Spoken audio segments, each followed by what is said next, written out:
Hello, I'm Erin Marcus, founder and CEO of Conquer Your Business, and I want to welcome you to Ready Yet?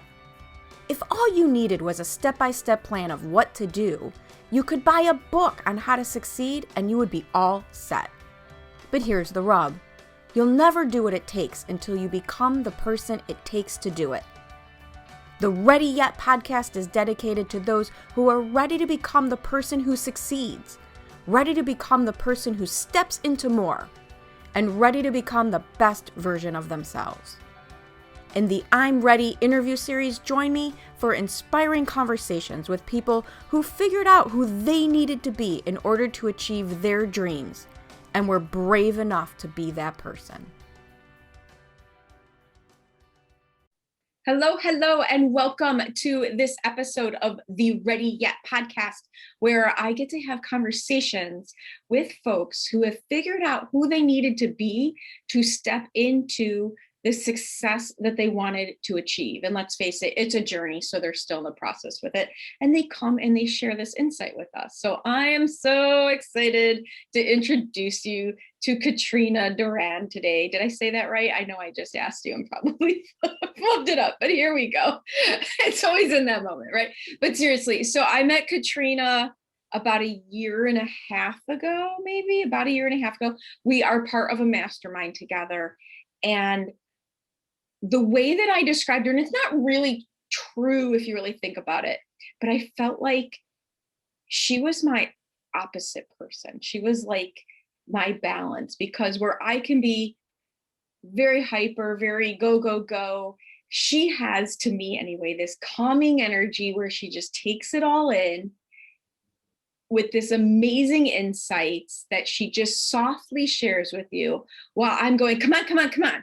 So I just massively love her energy. I love her talent.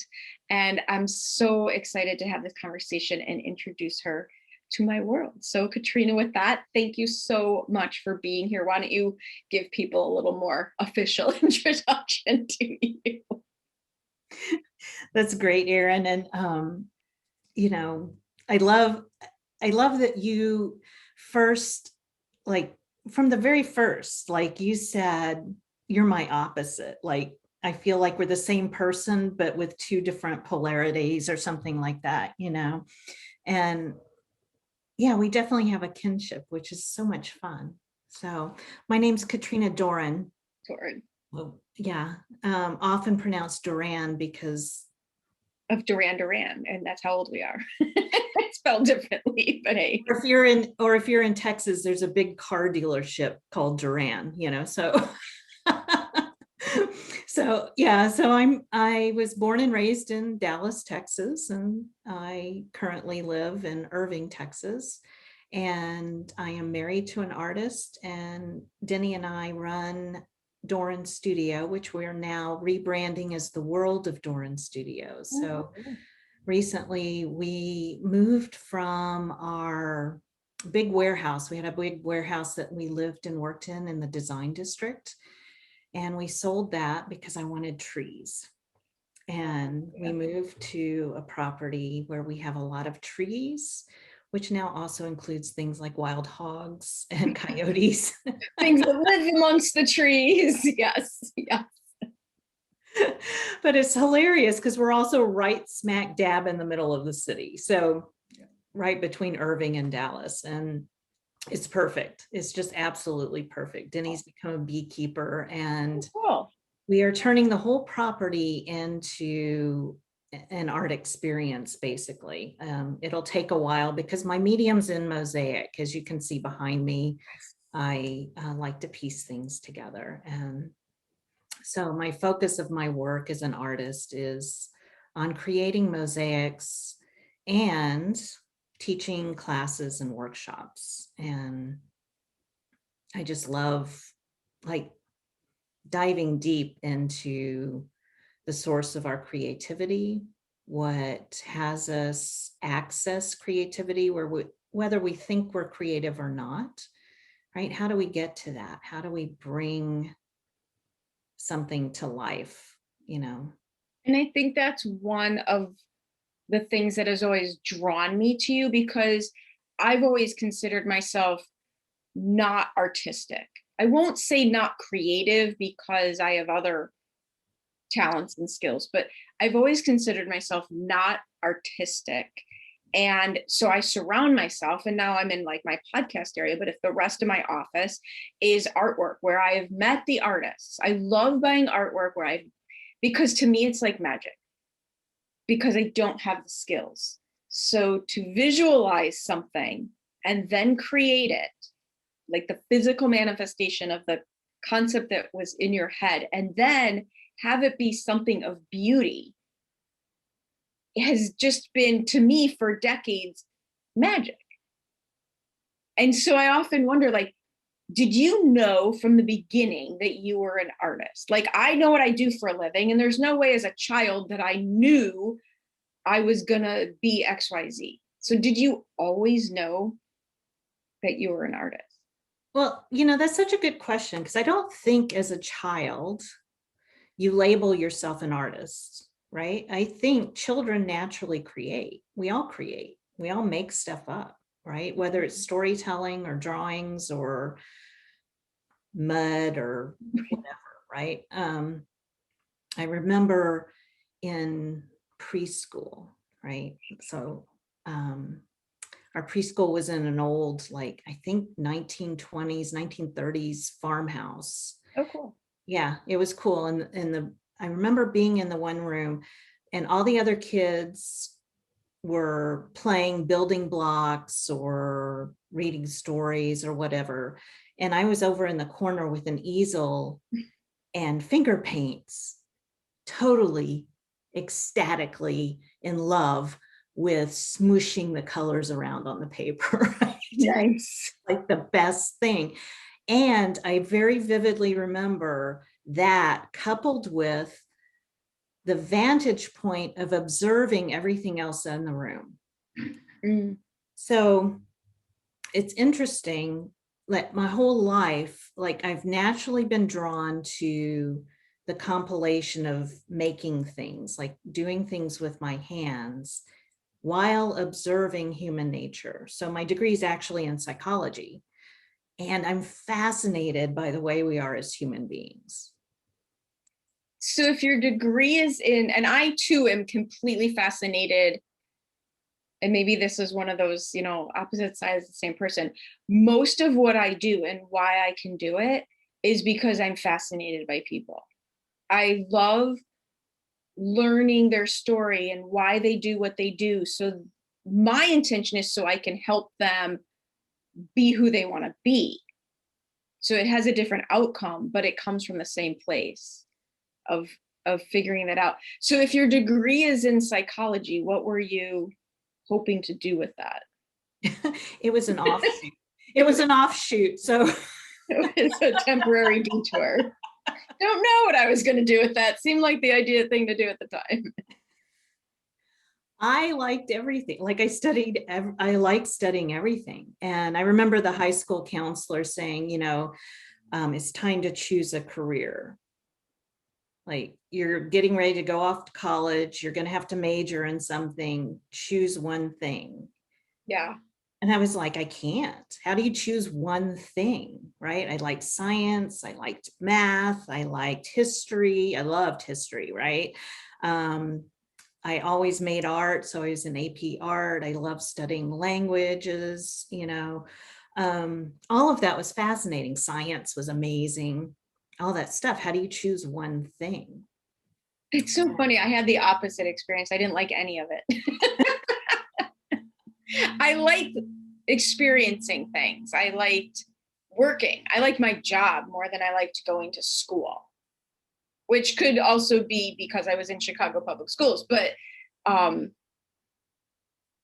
so what were you so how did you end up picking? Well, psychology kind of can touch all of it. Yeah. So I actually picked interior design. Okay. That allowed me to use, math and design and art and creativity, and it sounded like a real career, Okay. it sounded appropriate. And when I went off to college, I discovered really all I wanted to do was play in the mud. I wanted to work in ceramics, and that was called a craft. And yes, I remember. I was like, that's just not going to cut it. I can't possibly choose a career called a craft because it doesn't sound professional enough. And I was trying to fit myself into a role, right? That I thought would get approval from the community or from my parents, even, although my parents, they were like, whatever you want to do. But I was trying to fit myself into a role. And in the study of interior design, in the blueprint making class, our blueprint teacher said, the first 10 years of your career, you'll be drawing other people's blueprints. And the whole time in the class, I'm imagining, I'm creating designs, I'm designing spaces, I'm in love with it until he says that one thing. Oh my God, I had the same experience. The exact same experience that knocked me off a path as well. I have a degree in journalism. Now, I didn't pick that my senior high school. I literally picked it the day I was picking my classes in college because I didn't know what I wanted to do, but I knew I liked to read and write. So I picked and learn in general.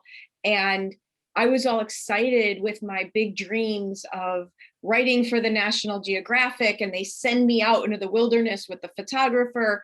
And then I was told, well, and I came out of Chicago, a large city. And then I was told, well, for the first 10 years of your career, you'll be in some small town writing stories about corn. That's serious. I still remember that. And it was like the same thing that happened. And all I could see was this image of me in a khaki vest going through the jungle, writing the stories about the beautiful animals that I was seeing with the photographer, and not coming out of Chicago to live in a field and talk about corn. Yeah. So I went immediately to the counselor at the college, and I was like, I have to change majors. Get me out of here. She's like, well, what do you want to do? I'm like, okay, how about pre-med now? Right? That's what I said. I want to be a doctor. I want to be a healer. And she's like, and I was like, I don't know, way into my degree at that point. And she's like, Katrina, it's almost like you'd have to start over if you do that. And I was like, oh, let's not go there. What else can I do? And she gave me a list of things, and I just picked psychology. Right. But it's been such a beautiful integration of everything that I do in my life, and useful. And I discovered I didn't want to be a counselor. I didn't want to sit and have people tell me their stories repeatedly and that sort of thing. But I love the research end of it. Mm-hmm. I loved just really looking at, like, who are we as human beings? The deeper, learning the framework to figure out the deeper level of people and what happens. Yeah. Like, what is all this? And I have to say too, this is kind of funny and absurd, but as a child, I used to walk around going, humans are so weird. Well, and I don't disagree. It's just funny that we keep having these similarities, just coming to them from a different standpoint. My attachment to animals since I was young made me wonder if we're all mammals. I mean, you learn that in like 4th grade science. People are weird. Like, you don't see other animals having this problem. I hope you're enjoying this episode of the Ready Yet podcast. I know I really enjoy having conversations about who you need to be in order to reach new heights.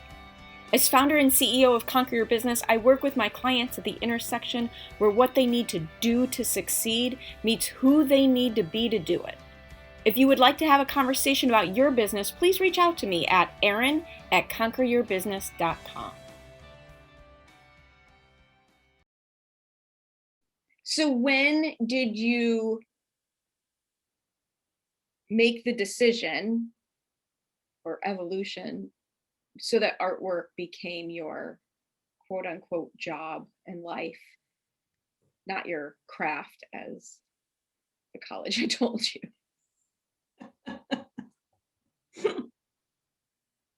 It was a while, it was a whole process of different things. So after I graduated from college, I went back to decorating homes and doing that kind of work. I worked with a beloved friend, Frank Stitch, who's no longer with us, but we had a business called Room Arrangers, and we would just come into your home and set it up. So whatever you had, if you needed a fresh look, we'd dig in your closets and pull stuff out, hang it up, and kind of refresh the space. Or let's say you've inherited a bunch of things. We did that for a long time. Knowing you, I only know you this way. Mm-hmm. And one thing I'm curious about that popped in as you were chatting while you were telling us this is I can't vision you as anything but an artist. So what were you thinking and feeling? I think there's a lot of people out there who underneath it all know their true calling and aren't stepping into it. Almost like, the only thing I can describe is I always said when I dressed for corporate, I felt like I was shopping in someone else's closet, that it wasn't me. Mm-hmm. And if you had those feelings, because I don't get that vibe from you right now at all, because I think you are living your true. Yeah, again, I'd say, Erin, it's been an unfolding for me, right? So everything that I've done throughout all the years really has woven itself together into my life now and continues to open and expand. And gosh, I've done a lot of different things. I did special event entertainment. A friend talked me into it, right? I'm seriously, and I'm intrigued because I think I just see you so in alignment. Yeah, well, I am, but I went through these different things, right? That were, I was thinking about this before the podcast. They were actually in alignment in my life at the time. And they were the things that presented themselves to me for my own growth and development, right? And back to trying to fit myself into a particular framework, like in high school and college. Like the one thing, some people have one thing that is their thing. I always found that intriguing because I'm so far removed from that. Like you do meet people along the way who knew from high school what they knew from the time they were a kid, what it was that they wanted to be or do. Mm-hmm. That was I not have me. friends like that, they knew, they've always known that's what they've been that, but some of us are multifaceted. Some of us took a slightly meandering path. But what I love in the lesson and to hear you talk about it, there's no anger, there's no negativity. And I say the same thing about a lot of my very, very random appearing experiences with my different jobs and careers. If I wouldn't have done that, I couldn't do this. Mm-hmm. And I do feel now I'm doing what I'm supposed to be doing. And so for the people listening who don't feel like, in my phrase, who feel like they're shopping in someone else's closet.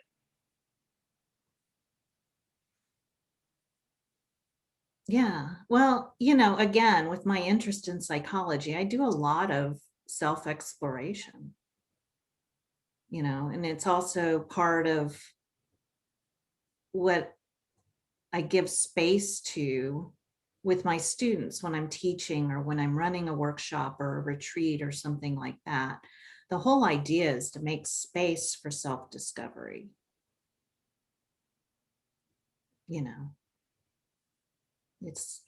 we're always with us. Like we're always can't get away from myself no matter how hard I try.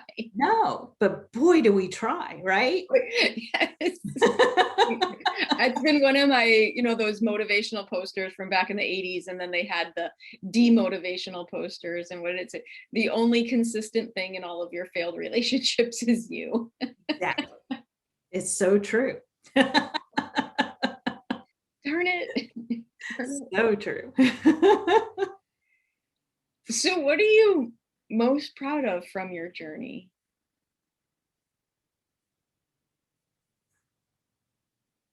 Yeah, I hear my friend's voice in my head, that my stick-to-itiveness, like, Oh yeah. right? So I will say that this journey, this path feels like a calling. It feels like a calling. And I've been persistently and consistently committed to discovering and owning my own truth. Like, and when I say that, that's kind of a often said thing, like my truth, right? But I think it's said, I think it's used as an excuse too much. Yeah, to be cruel. Well, and yes, I can hear that. But we also have phrases that become popular in our culture. And I hear all those things. I don't like something as soon as it becomes popular, I'm no longer interested. Oh, me too. It's like, everyone has that. I don't want that. Yeah. So I can be that way too. However, one of my favorite quotes from the Temple of Delphi in Greece is, to thine own self be true. That has been one of those phrases that I carry with me and explore and have curiosity about. Who am I? Who are you? Like, all that stuff. I wonder. One of my favorite quotes has more to do with the stick-to-itiveness. I think it's Churchill. Success is the ability to go from failure to failure with no lack of enthusiasm. Yep. Yeah. I just met someone virtually the other day, and he was sharing, he shifted his business to doing things virtually this past year. And he's been working with people in Israel. Mm-hmm. And he was able to distinguish a marked difference about beliefs around failure from those of us growing up in the United States to those who have grown up in Israel, where in Israel, failure was expected. Mm-hmm. Right? You start something, you're not going to be immediately good at it. You're going to fail. You're going to fail over and over again. But what did you learn there that's going to make the next thing better? Here we have this kind of idiotic, I'm going to say, use that word. Say it how it is. It's really dumb approach. Perspective. And I've taken it on myself, where I start something and I have this fantasy that it's going to be amazing. It's going to be amazing my first attempt at it, right? It's delusional. It's really delusional. And isn't it weird how we apply that only to certain things? Like, I don't know if I ever told you this. Back when I was 40 years old, I decided I was going to learn how to figure skate. I had never been on skate a couple times as a child, but I decided at 40, I was going to learn how to figure skate. And 10 months later, found myself doing a 90-second adult competitive beginners routine to Landslide by Fleetwood Mac. Of course, right? Because why wouldn't I be doing that? I expected to suck. I knew I was going to fall down. I knew I wasn't going to be,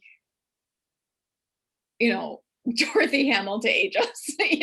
I knew I wasn't going to be any of those things, which made it perfectly okay to just go do it.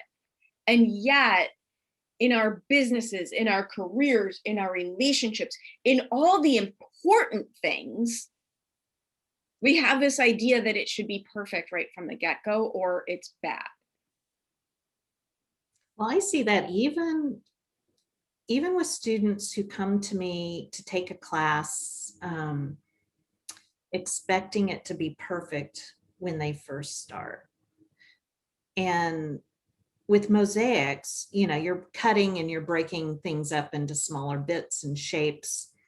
And what happens often, like when I began, I'd cut a shape and it would be the mirror opposite of the shape I really thought I was looking at. Right? So when we're learning something new, there is a period of time where the brain has to make adjustments in what's going on. Right? It's fascinating. And it was interesting to see it from a mechanical standpoint of, cutting a shape. And I did it over and over and over again for perhaps over a year. I'd cut a shape, it would be the mirror opposite of what I needed. Cool. And I see it in students. It happened. And, and I'm like, oh, that's just what happens, right? And they're like, I can't get this. That would be me with my skating coach. He's like, bend your knees. I'm like, they are bent. He's like, I can show you a video. I'm like, in my head, my knees are so bent, let me tell you. Very bent. Right? Yeah. But that's how we are. And and even for myself, like, I want to be amazing at everything that I do. And you are amazing at everything you do. Well, practically perfect in every way. Practically perfect in every way. I just want to invite people to check out your amazing, amazing artwork. It's absolutely exquisite. I've been lucky enough to see several pieces. I can't wait to see some in person. If they want to get a hold of you, continue this conversation, check out all these amazing classes, and have someone help them learn how to do something and not have to be practically perfect in every way right out the gate, what is the easiest way for them to get a hold of you? My website is theworldofdoranstudio.com. You can also find me under katrinadoran.com. Awesome. Not like you're hiding. Yeah. And I love, earlier you referenced something about magic. And another one of my favorite quotes from Magicians by James Meridino at the film is, let's create magic. And mine, if a little cliche, but from The Matrix, is there is no spoon. There is no spoon. There is no such thing to me as what it should be. I love it. Awesome. Well, thank you so much for joining me. I love talking with you. Hopefully people have gotten all the golden nuggets out of this that I've heard. And thank you again. Thanks, Erin. Thank you so much for joining me on the Ready Yet podcast. I get so motivated by the amazing accomplishments of the remarkable people I meet, and I'm excited to be able to share some of their stories with you. You can find more episodes of Ready Yet at your favorite source for podcasts or at conqueryourbusiness.com. And if you've already decided that you are ready to become the person you need to be to achieve your big goals, feel free to reach out to find out how I can support you in your efforts. Or check out the Work with Erin page on the Conquer Your Business website. I also invite you to share this podcast with anyone you know who loves to learn and be inspired. And if you're so inclined, I'd be absolutely grateful for any reviews you'd like to share as well.